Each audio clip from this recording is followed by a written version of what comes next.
അക്കൂരത്തിൽ ചെന്നപ്പോഴാണ് നിശ്ചലനായ അക്കൂരത്തിൽ കിടക്കുന്ന hi guys, രാവിലെ ഞാനും സാജി മാത്രമേ ഉള്ളായിരുന്നു വീട്ടിൽ. സൺഡേ നമ്മൾ കളറാക്കാൻ വേണ്ടി സാജിയും കൂട്ടി ഞാൻ ഇറങ്ങി. മൂഡ് ഓഫ് ഒക്കെ ആയിട്ടിരിക്കുമ്പോൾ നമ്മൾ പ്രകൃതിയിലൊക്കെ ഒന്ന് ഇറങ്ങുക. നമുക്ക് ആസ്വദിക്കാനും പഠിക്കാനുള്ള ഒരുപാട് കാര്യങ്ങളുണ്ട്. മാനസികമായിട്ടുള്ള പിരിമുറുക്കം നമുക്ക് എല്ലാവർക്കും ഉള്ളതാണ്. നമുക്ക് ചുറ്റുപാടുള്ള സസ്യങ്ങളും ചെടികളും എല്ലാം നമുക്ക് കാണാൻ വേണ്ടിയാണ് ദൈവം ഉണ്ടാക്കിയിരിക്കുന്നത്. സഹജീവികളെ നോക്കിയാൽ മതി. ഓരോ ജീവികൾക്കും അതിൻ്റെതായിട്ടുള്ള വ്യത്യസ്ത ശൈലികളായിരിക്കും. ചിന്തിക്കാനുള്ള കഴിവ് നമുക്ക് മനുഷ്യർക്ക് മാത്രം ഉള്ളതുകൊണ്ടാണ് എപ്പോഴും നമ്മളിങ്ങനെ വിഷമത്തെ കുറിച്ച് ആലോചിച്ചുകൊണ്ടിരിക്കുന്നത്. പാഴ്ചെടികളായിട്ട് കാണപ്പെടുന്ന ഓരോ സസ്യജാലങ്ങൾക്കും അതിൻ്റെതായിട്ടുള്ള ഭംഗിയും ആസ്വാദനവും ഉണ്ട്.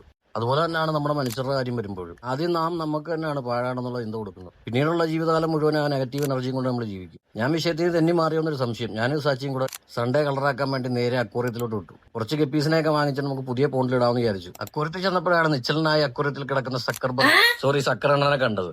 സക്കറാണോന്ന് അറിയത്തില്ല, അതുപോലൊക്കെ ഇരിക്കുന്നു. എന്തായാലും നമ്മുടെ വീട്ടിൽ ഇൻഡോർ വെക്കാൻ വേണ്ടി ഒരു അക്വേറിയം സെറ്റ് ആക്കണമെന്ന് ആഗ്രഹമുണ്ട്. ഈ സാച്ചി എവിടെ പോലെ എന്റെ വണ്ടിയുടെ പുറകെ ഇങ്ങനെ ചിലപ്പോൾ ആയിരിക്കും. എന്നാലും കുറച്ച് ഗപ്പീസിനെ മേടിച്ച സന്തോഷത്തിലാണ് പുള്ളിക്കാരി. പൊടിച്ച് വിളിച്ചതാണ്. പൊടിച്ച് രാവിലെ കുടുംബത്ത് പോയതാണ്. എന്തായാലും നേരെ വീട്ടിലേക്ക് വന്ന് പുതിയ ബോണ്ടിൽ ഗപ്പീസിനെ ഇറക്കാമെന്ന് വിചാരിച്ചു. നമ്മൾ ബോണ്ട് കെട്ടിയപ്പോൾ ആദ്യം ടോർപോളിയും വെച്ചായിരുന്നു കെട്ടിയിരുന്നത്. ഒരു ദിവസം കഴിഞ്ഞപ്പോൾ അതിനകത്ത് വെള്ളമെല്ലാം ലീക്കായി പോയി. ഇത് പഴയ കിടന്നിരുന്ന ബേസിൻ തന്നെയാണ് ഞാൻ സെറ്റ് ചെയ്തിരിക്കുന്നത്. ബോണ്ടിലോട്ട് ഇറക്കിയിട്ടപ്പോൾ അവരുടെ സന്തോഷം കാണാൻ നല്ല രസമായിരുന്നു. എല്ലാ ഞായറാഴ്ചകളും വാപ്പിച്ച നേരത്തെ വരുന്നതുകൊണ്ട് തന്നെ വൈകിട്ടത്തേക്ക് ചായ കുടിക്കുള്ള പൊരി ഐറ്റമായിട്ടാണ് വരുന്നത്. അവളും പൊടിച്ചില്ലാത്തതുകൊണ്ട് തന്നെ അവരുടെ രണ്ടിന്റെയും പങ്കുകൂടി ഞങ്ങൾ തട്ടി. ഈ ചട്നിയും കൂട്ടി പഴംപൊരി കഴിക്കാൻ നല്ല ടേസ്റ്റ് ആയിരുന്നു. സന്ധ്യ ആയപ്പോൾ പുറത്തിറങ്ങിയപ്പോൾ പൂർണ്ണചന്ദ്രനെ കാണാൻ പറ്റി. അപ്പൊ ഇന്നത്തെ വിശേഷം ഇതൊക്കെയാണ്. അടുത്ത വീഡിയോയിൽ കാണുന്നവരേക്കും ബൈ.